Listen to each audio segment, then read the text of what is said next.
우리가 인생을 살면서요, 난 시련을 원한다 라고 하는 사람은 한 사람도 없을 것입니다.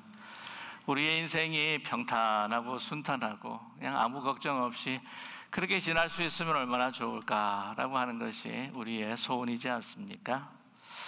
이 인생의 시련이 우리에게 다가오게 되면 참 불편하지 않습니까? 힘듭니다. 우리를 옥죄는 것 같아요. 그리고 우리 다리를 붙들면서 넘어지게 합니다. 우리가 인조했던 그런 모든 것들을 다 이제 빼앗아가 버리고 우리를 슬픔 가운데에 두게 하는 것이 바로 시련이라고 하는 것이죠. 그래서 우리는 이제 무의식 속에서, 의식 속에서도 어떻게 하면 이 시련을 좀 피해 볼까라고 생각하는 가운데에 모든 그 가능한 안전망들, 그리고 내가 가질 수 있는 방어 기제들 가지면서 굉장히 조심을 하지 않습니까? 그럼에도 불구하고 이 시련이 옵니다. 내가 아무리 조심을 한다 할지라도요, 나 자신이 허물이 있고 또한 실수를 할 때가 있겠고, 또한 나의 선택에 관계없이 타자의 또한 실수로 인해서 그냥 운전 조심하고 있는데 그냥 와서 그대로 그냥 받아버리는데 우리가 어떻게 할 것입니까?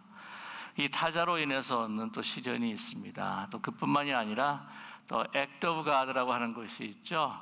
이 자연재해, 예상하지도 못했는데 갑자기 물이 쏟아진다든지, 옆집에 불이 났는데 이제 홀라당 다 내 집이 다 불타버렸다든지, 산불로 인해서 아니면 그 주위가 완전히 전소되어 버렸다든지, 이런 것들을 우리가 어떻게 제어할 수가 없다고 하는 것이죠.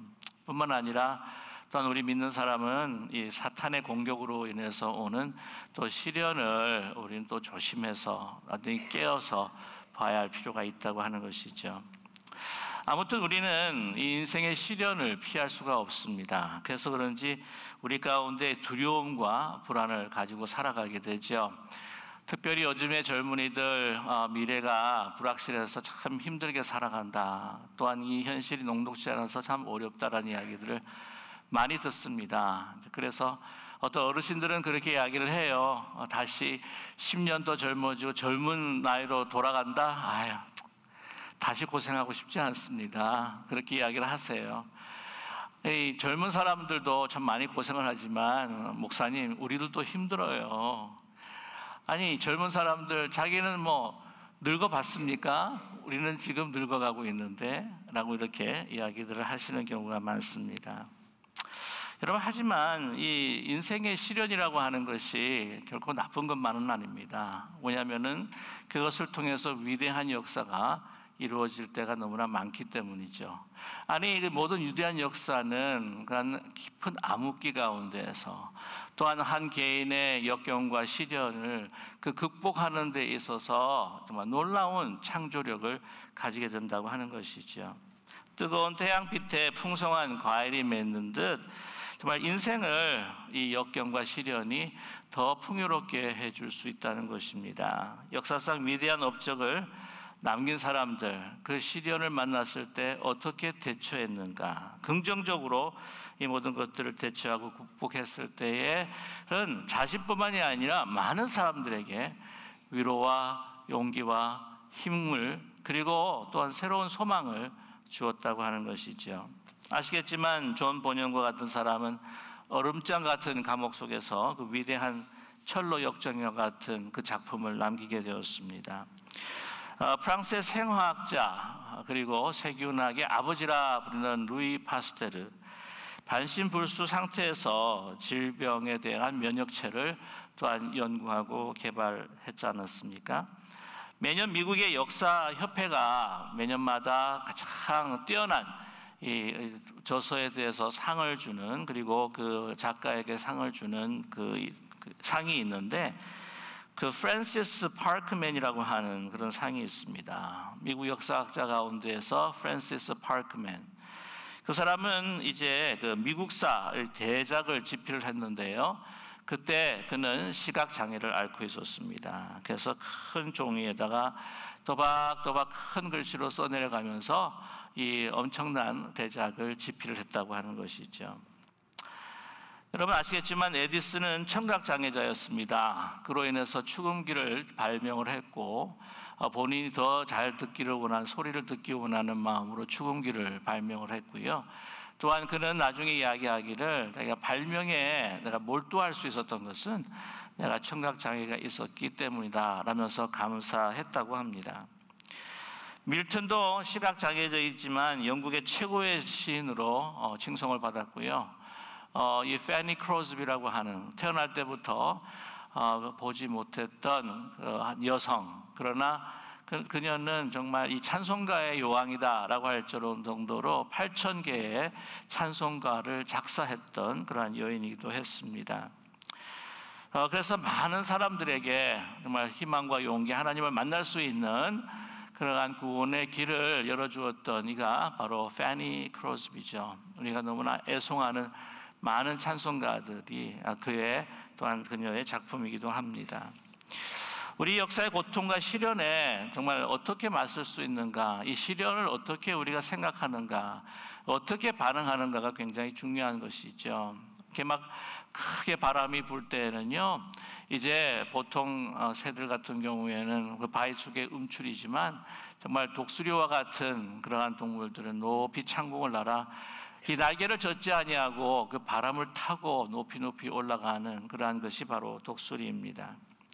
중요한 것은 피할 수 없는 그 시련과 역경, 그것을 우리는 어떻게 반응해야 할까, 그것이 중요한 것입니다. 오늘 야고보서 기자는 본문에 이렇게 말씀하고 계십니다. 내 형제들아, 너희가 여러 가지 시험을 만나거든 온전히 기쁘게 여기라 라고 이렇게 말씀하고 있습니다.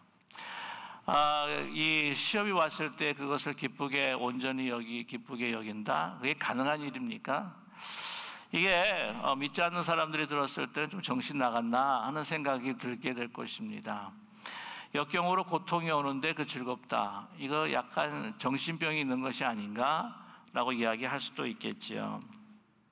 시련은 고통을 수반합니다. 그 고통을 어떻게 온전히 즐거워할 수 있을 것인가, 어떻게 기뻐할 수 있는가. 자, 이렇게 말씀하지만 오늘 깊이 말씀을 살펴보게 되면 이제 이 시련이 왔을 때 그것을 만나거든 기쁘게 여기라 라고 이렇게 말씀을 하고 있는 것이에요. 기쁘게 여기라. 이것을 뭐냐면 count it all joy. 이걸 셈해보라는 거예요. 깊이 생각해보고 이것을 여러 가지로 묵상하는 가운데서 이 시를 통해서 어떤 것들이 일어날 것인가 라고 하는 것을 이제 그에 대한 모든 그 효과들을 생각해 보는 것입니다. 그럼 우리가 그 시련이 왔을 때 우리가 어떻게 대처할 때가 많습니까? 맨 처음에는 이거는 현실이 아니야, 이거는 그냥 지나갈 것이야, 이거는 나에게 닥쳐온 것이 아니야. 이 타조들이 유업이 탁 오게 되면 어떻게 한다고 그러죠? 정말 그러는지는 확실히 모르겠는데 타조의 습성은 그냥 머리를 땅에 박고 만다고 합니다. 그래서 보지를 않는데요. 그래서 이거는 안 보면 시련은 없다, 위협은 없다라고 생각한다고 하는 것이죠. 그러나 그것이 참 부질없는 일인 것을 우리가 너무나 잘 알고 있습니다. 이제 그것을 시련이 나에게 왔다라고 이렇게 긍정적으로 이제 받아들일 때, 그냥 나에게 왔다라고 하는 것으로 인정을 할 때에 그 후에 일어나는 또 여러 가지 반응이 있을 것입니다. 아마 많은 사람들은 불평할 겁니다. 하나님을 원망하거나 자기의 부모님을 원망하거나 주위에 있는 타자를 원망하거나 이 모든 일에 있어서 그 고통을, 그리고 그 자신에게 오는 그 고통을 잊어버리기 위해서 그거를 다른 사람들에게 전가하면서 원망하고 또한 다른 사람들에게 그 책임들을 전가하려고 하는 습성을 가지게 된다고 하는 것이죠. 그랬을 때에 그것이 무슨 소용이 있겠습니까? 그의 반응은 결코 긍정적인, 그리고 건설적인 반응이 결코 되지 못한다고 하는 것이죠. 오늘 영어 성경에 보게 되면은 count it all joy라고 말씀을 드렸는데 그 헬라 원어는 헤데사스테, 다시 말씀드리면 묵상하고 또한 마음에 담고 생각하고, 그 기쁨이라고 하는 것은 어떤 먼저 일어나는 우리의 마음속에 그 감정의 어떤 기복에 치우치지 아니하고 우리가 신중하게 생각하고 평가하고 분별해서 선택하라고 하는 말이 바로 여기라 헤데 사스테라고 하는 헬라 말이라고 하는 것이죠. 감정적으로 이 모든 것을 바라보면서 이 반응할 때에 반사적으로 반응하지 말아라 라고 하는 것입니다. 깊은 사고와 묵상을 통해 바로 어떤 일들, 이것을 통해서 어떤 일들이, 어떤 유익들이 나에게 올 것인가 라고 하는 것을 셈하면서 기쁨으로 선택하라고 하는 것이죠. 그냥 즐거운 감정, 아무것도 모르는 채 그냥 천진난만하게 그냥 웃으면서 즐겁게 이것을 받아들이라고 하는 말이 결코 아닙니다. 깊이 생각하고 묵상하면 이 시련의 의미를 어떻게 찾을 수가 있는가? 바로 믿음의 시련이라고 하는 것을 발견하게 된다고 하는 것이죠. 우리가 이걸 깊이 묵상하고 또한 이것을 우리의 마음속에서 담아서 생각해 볼 때에, 특별히 나중에 말씀을 드리겠지만 이것을 하나님 앞에 두고 기도할 때에 이것은 바로 나를 향한 믿음의 시련이라고 하는 것을 발견하게 된다는 것입니다. 믿음의 시련이라고 하는 것, 이것은 testing of faith라고 하는 영어 표현으로 번역을 하고 있습니다. 그럼 먼저 나의 믿음이 이 시련을 통해서 얼마나 성숙해 있는가라고 하는 것을 우리가 발견하게 된다고 하는 것이죠. 내가 그냥 좋은 날 그냥 모든 것이 형통하기 때문에 내가 그러한 하나님을 믿고 있다, 내가 신앙을 가지고 있다라고 하는 그러한 믿음인지, 아니면 이러한 시련 가운데서도 흔들리지 않는 하나님을 향한 신뢰를 가질 수 있느냐라고 하는 것이죠. 요즘에 새벽 기도회 때마다 우리는 욥기서를 우리는 묵상하며 함께 나누고 있습니다. 이 욥기에서 중요한 것이 무엇입니까? 사탄이 질문을 하지 않습니까? 하나님이 축복하시고 모든 것이 잘 되니까 하나님을 경외하는 것이 아닙니까? 만약에 이 모든 것들을 다 축복을 다 거두어 가신다고 하면 그래도 욥이 하나님을 경외하며 하나님을 송축할까요? 저와 여러분 어떻습니까?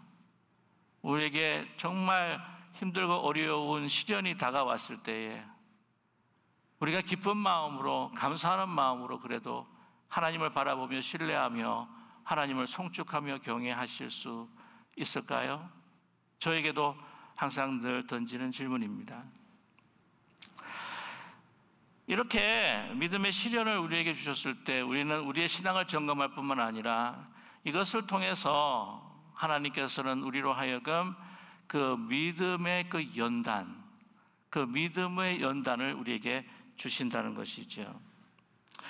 오늘 2절에 믿음의 시련이라 했을 때에 시련을 헬라어로 도키멘이라고 하는 단어를 쓰게 됩니다. 이 도키멘은 여러분 철을 갖다가 담금질할 때에, 차를 더 단단하게 할 때에 망치로 두드리고 불로 지지고 다시 이렇게 녹였을 때 또 다시 두드리고 해서 그 입자들을 촘촘하게 만들어 가지고 아주 강력한 철로 만드는 그러한 그 과정을 바로 이 도키멘, 그래서 연단이라고 하는 단어를 사용한다고 하는 것이죠. 이 믿음의 연단질, 그 믿음의 시련을 통해서 우리에게 하나님께서는요, 우리에게 외형적인 어떤 물질적인 축복보다 우리는 하나님을 신뢰하고 믿고 따르는 우리의 그 신앙의 인격화, 또한 믿음의 성품화를 만들어 가시는 영적인 축복을 우리에게 베풀어 주시기를 간절히 원하십니다. 다시 한번 말씀을 드릴게요. 어떤 영적 축복이냐? 우리의 신앙의 인격화예요. 믿음의 성품화. 이 단어에 여러분 좀 집중하시면서 한번 깊이 한번 묵상을 해보세요. 믿음, 우리 입으로만 하는 게 아니에요. 전 인격체로 우리의 마음과 우리의 말과 모든 행동들이 정말 이 믿음이 인격화되고 인카네이션 될 수 있는, 참된 믿음이 될 수 있는 그런 인격화를 주님께서 우리로 하여금 가질 수 있도록 축복하기를 원하시는 것이죠. 이 믿음이 우리의 성품이 되는 겁니다. 그래서 우리가 어떤 상황에 돌입한다고 할지라도, 어떤 시련이 우리가 돌입한다고 할지라도 막 롤러코스터처럼 그렇게 왔다 갔다 하고 이 지구가 흔들리듯 자전축이 이 얼스퀘이크로 막 흔들리는 것처럼 이렇게 흔들리는 믿음이 아니라 정말 흔들리지 않는 하나님을 의지하는 그 믿음의 그 성품화를 하나님께서 이 연단을 통해서 축복하기를 원하신다는 것입니다. 그것이 무엇입니까? 바로 인내라고 하는 것이죠. 인내라고 하는 것이 우리가 인내하는 믿음, 그것이 바로 우리 신앙의 인격화요, 바로 이 믿음의 성품화라고 하는 것입니다. 오늘 말씀하십니다. 본문 4절의 말씀, 인내를 온전히 이루라. 너는 이런 너희로 온전히 구비하여 조금도 부족함이 없게 하려 함이라 라고 말씀하고 있습니다. 인내를 통해서 예수 그리스도를 닮아가고 하나님의 형상이 회복되는 것뿐만이 아니라 하나님을 신뢰하고 정말 예수 그리스도를 붙드는 그러한 이 인격과 성품과 우리의 전체의 삶이 되기를 원하시고, 그것을 우리로 향하여서 기대하시고 바라보고 계신다고 하는 것이죠. 이 복숭아 재배를 하시는 한 성도님이 계셨는데 정말 내내 열심히 이 복숭아를 재배를 했다고 합니다. 근데 이 복숭아가 이제 열매를 다 맺고 할 쯤에 이제 막 우박이 떨어지고 막 이슬이 맺혀버리고 만 거예요. 그래서 다 죽어버렸습니다. 착실하게 나오던 그 성도가 교회를 나오지를 않자 이 목사님이 찾아갔던 거예요. 그래서 이제 물었습니다. 어떻게 집사님, 어떻게 교회에서 뵙지 못합니다. 어떻게 예배 시간에 어떻게 대면하지 못하는 데 이유가 있으십니까? 그러니까 하나님한테 실망했습니다, 목사님. 제가 이렇게 기도하면서 정말 이거 하나님 앞에 11조도 드리고 하나님 좋은 일에 쓰겠다고 이렇게 했는데, 아니 이 우박과 이슬을 가지고 이렇게 완전히 망하게 하실 수가 있으십니까? 이런 법은 없지 않습니까? 왜 막지를 않으셨습니까? 그 목사님도 사실은 할 말이 없으시더래요. 그런데 깊이 기도하는 가운데에서 이렇게 이야기를 해드렸다고 합니다. 집사님, 이 복숭아는요, 이슬과 우박이 없어야 잘 살죠. 우박과 이슬이 있으면 살지를 못합니다. 그런데 하나님은 우리 집사님이 이 우박과 이슬과 같은 시련이 있어야 정말 잘 살 수 있다고 생각했기 때문에 아마 이것을 허용하신 것 같아요 라고 이렇게 이야기했다고 합니다. 저와 여러분, 우리의 성품이라고 하는 것이 잘 바뀌지를 않습니다.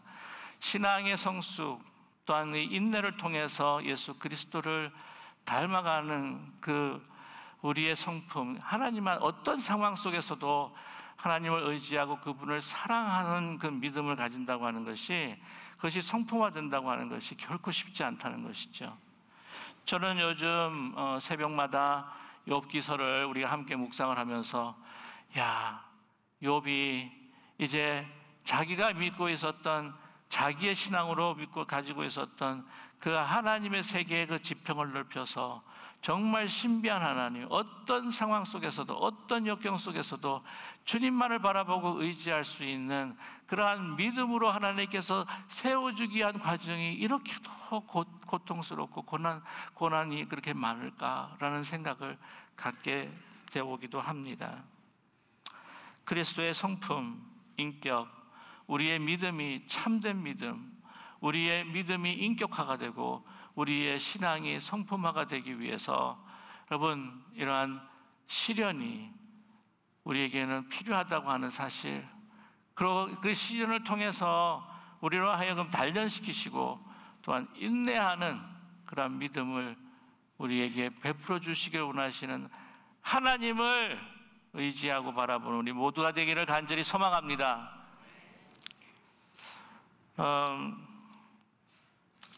이제 이러한 시련이 축복을 가져준다고 하는 것, 이것을 우리가 깨달아야 할 필요가 있는데, 이 믿음의 그 시련, 이 믿음의 시련, 이것을 우리에게 통해서 우리에게 축복하신다라고 하는 그 믿음과 깨달음을 우리가 확실하게 가질 수 있는 것이 무엇일까? 그건 바로 기도라고 오늘 5절에서 말씀하고 있습니다.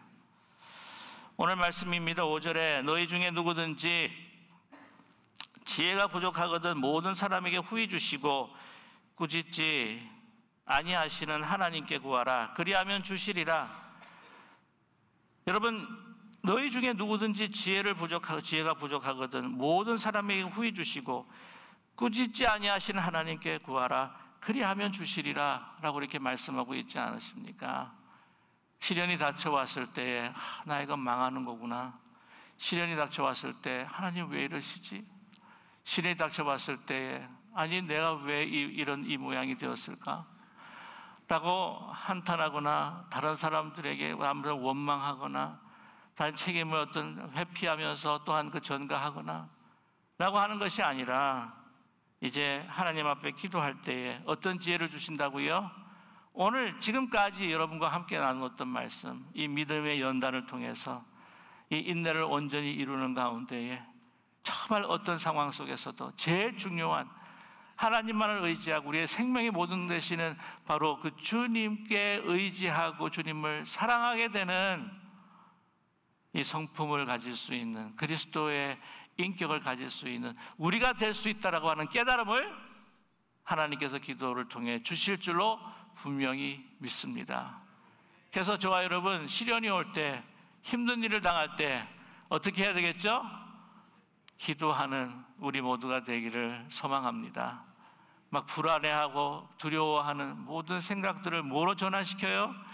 기도로 먼저 하나님 앞에 나아갈 때에 이 시련을 통해서 우리를 세워가시고 우리를 더 강한 믿음과 인내로 정말 예수 그리스도를 닮아갈 뿐만 아니라 어떤 상황 속에서 흔들리지 않는 주님만을 신뢰하는 그러한 그리스도와의 연합, 하나님과의 연합을 우리에게 이루어 주실 줄로 분명히 믿습니다. 저와 여러분 보면 살아갈 때에 우리가 가지고 있는 관심과 하나님이 가지고 있는 관심이 너무나 차이가 많을 때가 많아요. 우리의 인생에 대해서 불행, 행복, 그걸 항상 우리는 물질적으로 판단하고 평가할 때가 너무나 많습니다. 그러나 하나님께서 우리에게 필요하신 것을 채워주시고 이 땅의 복을 주시기를 원하시는 하나님이십니다. 그러나 그보다도 더 바라고 원하시는 것은 바로 하나님을 향한 신뢰와 믿음, 그 인내를 통해서 더 깊이 하나님을 사랑하고 주님과 함께 동행하기를 원하시는 우리의 내면, 우리의 영혼의 성숙을 늘 기대하고 계시는 그것을 제일 우선순위 삼으시는 하나님이심을 우리가 발견하는 우리 모두가 되기를 간절히 원합니다. 그러니까 이럴 때 이 시련이라고 하는 것을 바라볼 때 하나님의 우리를 향한 관점과 내가 원하는 그 관점이 다르기 때문에 항상 힘들고 어렵다고 하는 거예요. 하나님의 관점으로 우리가 시련을 보았을 때에 우리는 기뻐할 수 있습니다. 즐거워할 수 있습니다. 시련은 우리를 망하게 하는 것이 아니라 더 하나님 가까이 끌어다니시는 하나님의 역사이기 때문입니다. 여러분, 제가 언제 한번 조니 이렉슨 타다라고 하는 여사분에 대한 이야기를 드렸습니다. 이분이 미국의 닉 부이치치와 같은 그런 분인데요. 나이가 좀 더 많으십니다. 지금 한 70살 정도가 되셨나 이렇게 추정이 되는데, 다시 한번 상기시켜드리면 그분이 어릴 때 하여튼 스포츠에 굉장히 탁월하셨습니다. 승마, 수영, 테니스, 등산 이런 것들을 막 즐기면서 살아가는데 정말 부유하게 편안하게 살아갔어요. 그런데 한 번은 이 제사피크라고 하는 그 해변가에서 다이빙을 하기 위해서 이제 다이빙을 하려는데 이 물의 깊이를 잘못 측정을 한 거예요. 그래가지고는 다이빙을 하다가 머리를 부딪혔습니다. 그래서 이 목 위에만 움직이고 그 밑에는 완전히 이 사지가 마비가 돼버리고 만 거죠. 그래서 그 이후로, 그때가 16살 정도 됐었는데 그 이후로 평생 동안 지금까지 윌체어나 그냥 침대에 누워있거나 윌체어에 의지하면서 살았던 것이죠. 얼마나 많은 어려움들이 있었겠습니까? 고통과 외로움이 있었겠습니까? 그러나 그녀는 주님을 만납니다. 예수님을 만나게 돼요. 그래서 어떻게 하냐면은 그녀의 그 상황을 이제는 긍정적으로 반응을 하면서 역경을 이겨가기 시작했습니다. 치아로 붓을 물고 그림을 그리기 시작했고요. 음성 인식기를 통해서 책을 쓰기 시작했습니다. 40권이 넘는 책을 그녀는 쓰게 되었습니다. 그래서 정말 희망을 잃고 소망을 잃어버린 사람들에게 희망과 소망을 주고 그들을 다시 세우는, 정말 하나님의 주신 그 미니스트리를 정말 사지가 완전히 이렇게 마비가 된 상황 속에서도 이어나갔다고 하는 것이죠. 요즘에도요, 팬데믹 때문에 참 힘들고 어려워하는 그런 이웃들, 사람들을 위해서 이제 그 영상, 간단한 짧은 영상들을 말하면서 위로의 메시지를 계속해서 던지셔요, 이분이.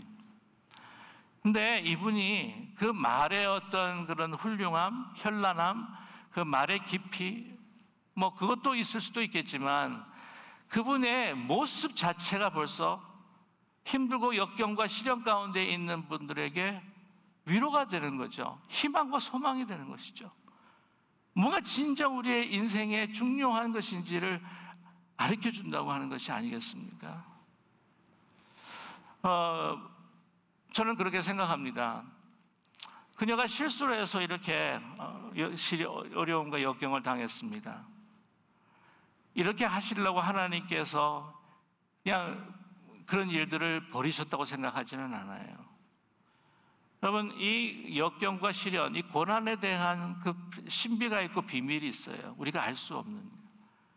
그것이 어떤 타자의 어떤 실수로, 나의 실수, 나의 죄악으로, 또한 뿐만 아니라 사탄의 어떤 계율과 공격으로 인해서 어떤 경우에는 아브라함을 시험하듯이 하나님께서 직접 그 믿음을 테스트하기 위해서 할 경우도 있지만, 그러나 그녀에 대한 그 시련에 대해서 하나님께서 막지 아니하시고 허용하신 그 이유는 우리가 정확히 알지 못하지만, 욥기에서도 그 부분에 대해서는 정확히 우리에게 말씀하지는 않으시지만,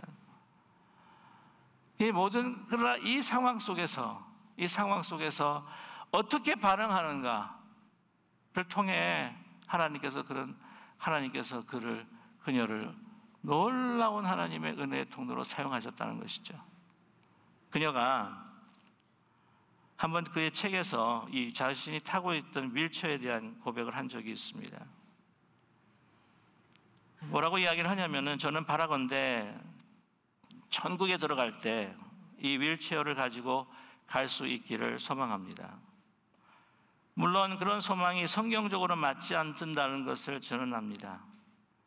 하지만 만약 그럴 수 있다면, 하나님이 내게 새로운 몸을 주신다고 해도 나는 이 휠체어를 하늘나라에도 가져가고 싶습니다.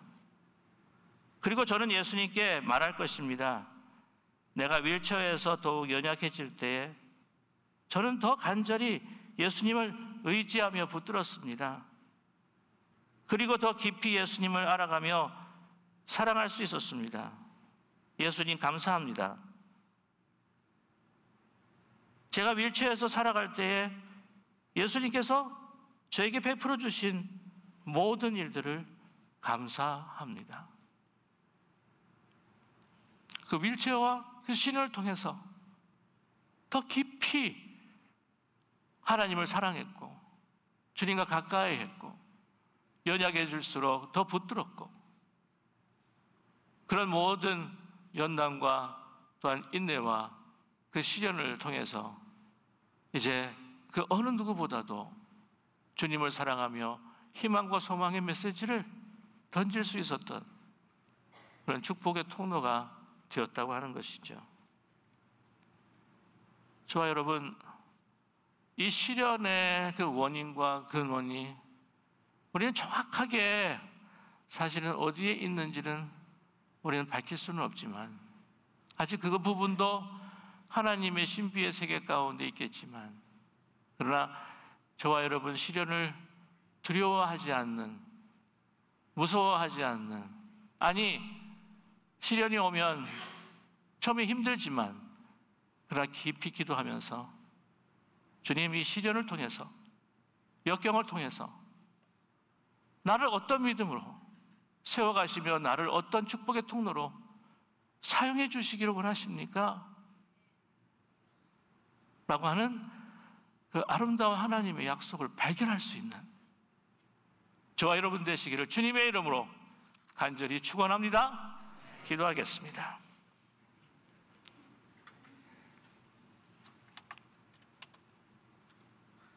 사랑의 하나님, 시련과 역경이 참 두렵습니다.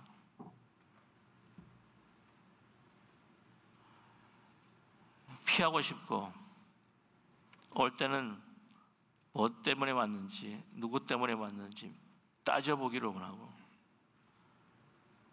나 자신의 고통을 피하기 위해 다른 사람들에게 그 원인을 찾아보려고 하고, 하나님 원망하고, 어떻게 이렇게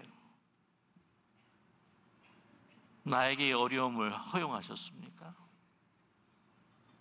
욕과 같이 한탄하고 주님 앞에 부르짖고